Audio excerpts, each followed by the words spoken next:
जैसा कि आप जानते हैं कि लास्ट लेक्चर में मैंने आपको बताया था criminal liabilities of an auditor under companies act. उसमें कुछ पॉइंट्स थे। आज मैं उन पॉइंट्स को डिस्क्राइब करती हूँ। Untrue statement in prospectus. अगर आपके ऑडिटर से कोई अनट्रू स्टेटमेंट आपके प्रोस्पेक्टस में रिकॉर्ड हो जाती है तो इस सूरत हाल में उसके पर क्या लाइबिलिटीज़ हो सकती हैं। The auditor is liable when he authorized a false or untrue prospectus. When a prospectus includes any untrue statement, every person who authorizes the issues of prospectus shall be imprisoned for a period of 6 months to 10 years or with a fine. तो अगर आपके auditor से कोई ऐसी untrue या false statement आपकी prospectus में शाया हो जाती है तो इस सूरत हाल में जिन जिन लोगों ने every person who authorises the issues of prospectus, तो जिनकी तरफ से ऑथराइज़ की गई होती है तो उनको 6 महीने या 10 साल के लिए सज़ा मिलती है, which may be 3 times the amount involve in the fraud और विद बोथ। हो सकता है कि उनको जो अमाउंट हो फ़ाइन की वो 3 टाइम उनको पे करनी पड़ेगी और साथ ही हो सकता है कि उनको मे बी सज़ा मिल जाए, या तो उनको सज़ा मिल सकती है या वो फ़ाइन पे कर सकते हैं। Next one, non compliance bye auditor section 143 and 145।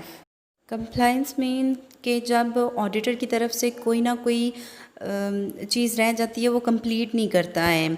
If the auditor does not comply regarding making his report और साइनिंग और authorisation of any document and makes wilful neglect on his part, he shall be punishable.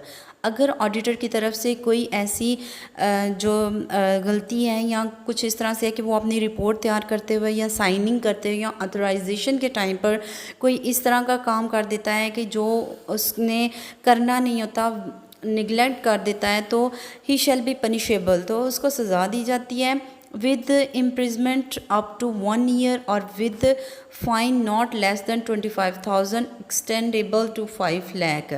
तो उसको punish जो दी जाती है, जो सज़ा दी जाती है, उसमें यह है कि उसको या तो 25,000 जुर्माना होता है या वो 5 लाख तक भी जा सकता है, और साथ साथ उसको इम्प्रिजमेंट मीन्स के उसको 1 साल की सज़ा भी सुनाई जा सकती है। The next one, failure to assist investigations. तो इसमें यह है कि अगर आप इन्वेस्टिगेशन करते हुए, उसको असिस्ट करते हुए सम टाइम फेल हो जाते हैं या कुछ इस तरह से होता है, तो आपकी जो ऑडिटर की ड्यूटीज़ होती हैं उसके अकॉर्डिंग वो फिर किस तरह से रिस्पॉन्सिबल होता है और उसकी क्या लाइबिलिटीज़ होती हैं। When central government appoints an inspector to investigate the affairs of the company, it is the duty of the auditor to produce all books, documents and provide assistance to the inspector. जब आपकी central government एक inspector को आपकी company के लिए higher करती है तो उसमें आपके जो ऑडिटर होते हैं उनकी ड्यूटी होती है कि वो आपको तमाम जितना भी आपकी कंपनी का एक डाटा होता है, डॉक्यूमेंटेशन होती है, वो हर तरह से उनको प्रोवाइड करे और इसके साथ साथ एक असिस्टेंट जो होगा वो उसको प्रोवाइड करे। If the auditor fails to do so, he shall be punishable with imprisonment up to 1 year and with the fine up to 1 lakh। अगर आपका ऑडिटर इस काम को करने में फ़ेल हो जाता है तो उसको क्या है कि 1 साल की सज़ा दी जाती है और साथ साथ 1 लाख रुपया जुर्माना पे करना पड़ता है। Next one, failure to assist prosecution of guilty officer. An auditor is required to assist prosecution when central government takes any action against the report submitted by the inspector। अगर सेंट्रल गवर्नमेंट की तरफ से अगर कोई इसके ख़िलाफ़ कोई report हो जाती है या कुछ इस तरह से उसके अगेंस्ट कोई प्रूफ मिल जाता है तो आप अगर वो अपनी गवाही के लिए या कुछ इस तरह से अपने आप को डिफेंड नहीं कर पाता तो इस सूरत हाल में if he fails to do so he is found guilty and is punishable. तो इस सूरत हाल में वो क्या है कि अगर वो फेल हो जाता है तो वो गिल्टी फील करता है और साथ साथ उसको फिर सज़ा दी जाती है। Next one, failure to return property, books और पेपर्स। सम टाइम आपकी एक ऐसी टाइम पीरियड आ जाता है जिसमें ऑडिटर्स को तमाम प्रॉपर्टी के जो बुक्स हैं, जो भी उसका डाटा है, वो वापस करना होता है, लेकिन वो फेल हो जाता है। तो इस सूरत हाल में उस पर क्या लायबिलिटीज़ होती हैं? When a company is wound up, the auditor is supposed to be present and subject himself to a private examination by the court, and is also liable to return the court of any property, books or papers relating to the company. If the auditor does not comply, he may be imprisoned. मतलब कि आपकी company जब wound up, मतलब कि आपकी company ख़त्म हो जाती है, वाउंड अप हो जाती है, तो इस सूरत हाल में आपका जो ऑडिटर होता है उसको प्रेजेंट होना चाहिए, और साथ साथ उसके पास आपकी जो भी कंपनी से रिलेटेड आपकी बुक्स और पेपर्स, जितना भी आपके कंपनी से रिलेटेड डॉक्यूमेंटेशन होगी वो उसने प्रेजेंट करनी है। और अगर इस सूरत हाल में वो इस चीज़ को कंप्लीट नहीं करता तो उसको फिर कैद की ही सज़ा मिलती है। Penalty for falsification of books. An auditor when destroys, alerts or falsifies or secretes any books of account or documents belonging to the company. अगर ऑडिटर आपकी जो भी कंपनी से रिलेटेड सीक्रेट हैं या कुछ उसके पास डाटा है या आपकी जितनी भी फाइल्स वगैरह हैं, ये सारी चीज़ें किसी और को बता देता है या डिस्ट्रॉय कर देता है किसी तरह से, he shall be punishable with imprisonment and also be liable to fine. तो साथ साथ उसको सज़ा भी होती है और साथ साथ उसको फ़ाइन भी पे करना होता है। Next one, persecution of an auditor.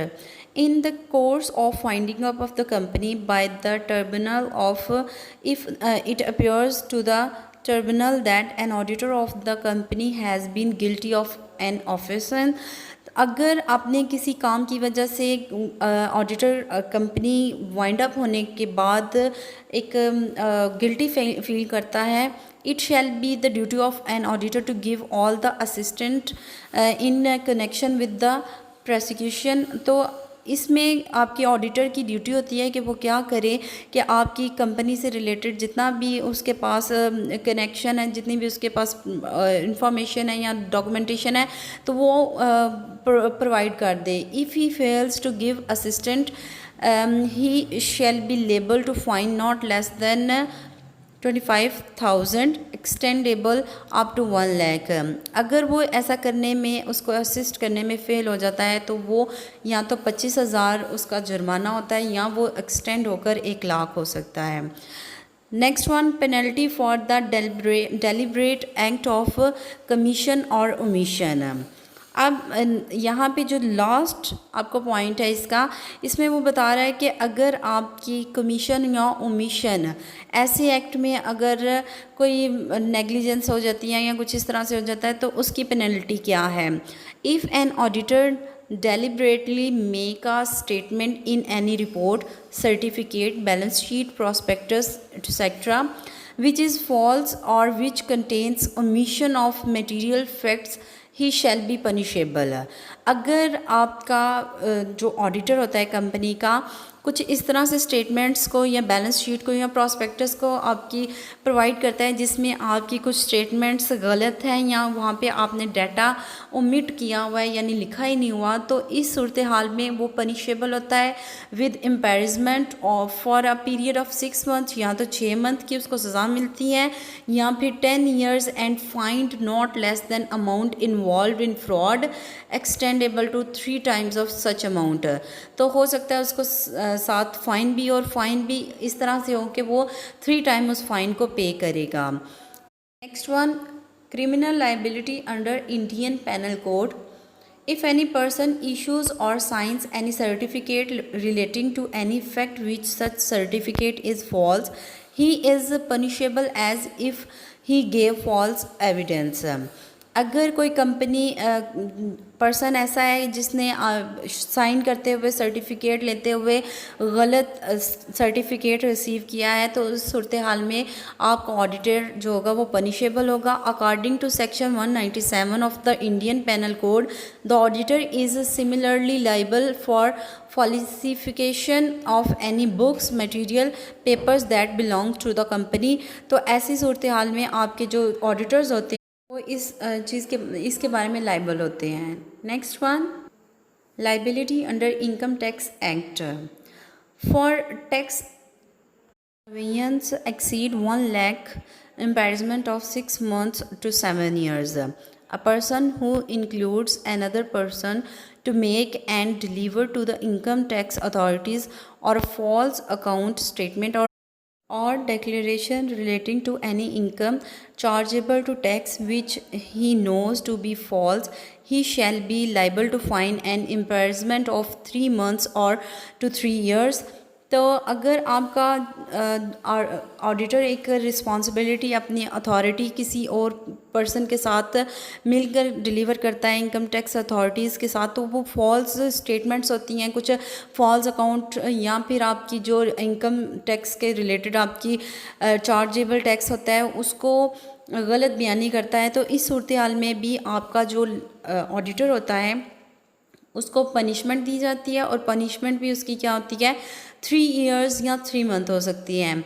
An auditor में also be charge in case of wrong certification of account, अगर वो आपके अकाउंट्स का रॉन्गली सर्टिफाइड करता है उसको, तो इस सूरत हाल में भी उसको हो सकता है कि कोई फ़ाइन पे करना पड़े। A chartered accountant can represent his clients before the income tax authorities.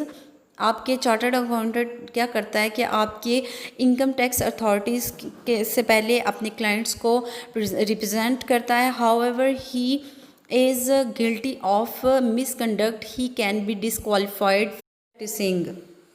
अगर ऐसी सूरत हाल में कि आपका जो ऑडिटर होता है वो गिल्टी महसूस करता है कि उसने मिसकंडक्ट किया है, तो इसको डिसक्वालीफाई कर दिया जाता है। An auditor can be face imprisonment up to 2 years for furnishing false information. गलत इंफॉर्मेशन की बेसिस पर आपकी जो ऑडिटर होते हैं उनको आप जो 2 साल की सज़ा मिल सकती है। नेक्स्ट है आपका liability for professional misconduct. The Chartered Accountant Act 1949 mentions number of acts and omissions that comprise professional misconduct in relation to audit practice. Company के जो चार्टर्ड अकाउंटेंट होते हैं उनके एक्ट के अकॉर्डिंग 1949 में मेंशन कर दिया गया है कि अगर नंबर ऑफ़ एक्ट्स और ओमिशंस जो भी उन्होंने डिफ़ाइन की हुई हैं वो मिसकंडक्ट हो जाती हैं, अब जब ऑडिट करते हुए वो परफॉर्म कर देते हैं, तो the council of ICAI may remove the auditor's name for 5 years or more if he finds guilty of professional misconduct. तो यहाँ पे कौंसिल जो आपकी है उसमें आपके ऑडिटर का 5 साल के लिए या इससे भी ज़्यादा अरसे के लिए नाम रिमूव कर दिया जाता है अगर वो अपनी प्रोफेशनल मिसकंडक्ट को गिल्टी फील कर लेता है, तो इस सूरत हाल में भी वो पनिशेबल होता है। Next one, liability towards third parties. आपकी थर्ड पार्टी के टूवर्ड्स लाइबिलिटीज़ क्या होती हैं ऑडिटर की? There are number of persons who rely upon the financial statement audited by the auditor. अब कंपनी के अंदर जितने भी एम्प्लॉयज़ होते हैं, जितने भी नंबर ऑफ़ पर्सनस होते हैं, ऑब्वियसली वो आपकी फाइनेंशियल स्टेटमेंट्स प्रिपेयर करते हैं या किसी ना किसी तरीके से आपकी फाइनेंशियल रिपोर्ट्स की प्रिपरेशन में इन्वॉल्व होते हैं। And enter into transaction with the company without further inquiries, creditors, bankers, tax authorities, prospective share holders. तो यहाँ पे आपकी कंपनी के जितनी भी आपके क्रेडिटर्स, बैंकर्स, जो भी आपकी कंपनी से रिलेटेड होता है उन तमाम की तरफ से वो आपकी थर्ड पार्टीज़ में इन्वॉल्व होती हैं। तो वो तमाम क्या है कि आपकी ऑडिटिंग के टाइम पर वो इन्वॉल्व होते हैं। तो इस सूरत हाल में आपकी जो लाइबिलिटी होती है आपके ऑडिटर की वो क्या होती है? First one, liability for negligence. It has been held in the court that auditor is not liable to third parties as there is no contract between auditor and third parties. He owes no duty towards them. अगर तो आपके court की तरफ से है कि आपके जो ऑडिटर होते हैं थर्ड पार्टी को लाइबल नहीं होते, तो इसमें आपके जो ऑडिटर होते हैं उनका और आपकी थर्ड पार्टी का एक कॉन्ट्रैक्ट होता है जिसमें इस चीज़ को मेंशन कर दिया जाता है। इसके बाद आपका है लाइबिलिटी फॉर फ्रॉड्स। अगर कोई फ्रॉड हो जाता है तो उससे रिलेटेड क्या लाइबिलिटी होती है। The third parties can hold the auditor liable if there is a fraud on the part of auditor, even if there is no contractual relationship between auditor and third party. अगर तो third party auditor को hold करती है और उस पर liability आ सकती है अगर आपकी और थर्ड पार्टी आपके जो ऑडिटर होते हैं उनके दरमियान कोई ऐसा रिलेशनशिप नहीं होता। And in certain cases negligence of an auditor may amount to fraud for which he may held liable to third parties, but if it must be proved that auditor did not act honestly and he knows about it। और ये भी एक चीज़ prove हो सकती है कि आपके auditor जो होते हैं ऑनेस्टली नहीं काम करते और वो ये काम जानते होते हैं। तो ये वो तमाम लाइबिलिटीज़ हैं जो एक आपके ऑडिटर को परफॉर्म करनी होती हैं। अगर वो कोई फ्रॉड कर देता है या किसी वजह से उसकी प्रॉस्पेक्टस में मिस स्टेटमेंट कर देता है, कुछ आपकी कंपनीज एक्ट के अंडर लाइबिलिटीज़ आती हैं, तो ये तमाम लाइबिलिटीज़ एक ऑडिटर को परफॉर्म करनी होती हैं। और अगर ये प्रूव हो जाती हैं तो अगर इनकी कोई अकॉर्डिंग टू सेक्शंस कोई इनकी पनिशमेंट है या कोई फ़ाइन है तो वो उनको लास्ट पे करना होता है।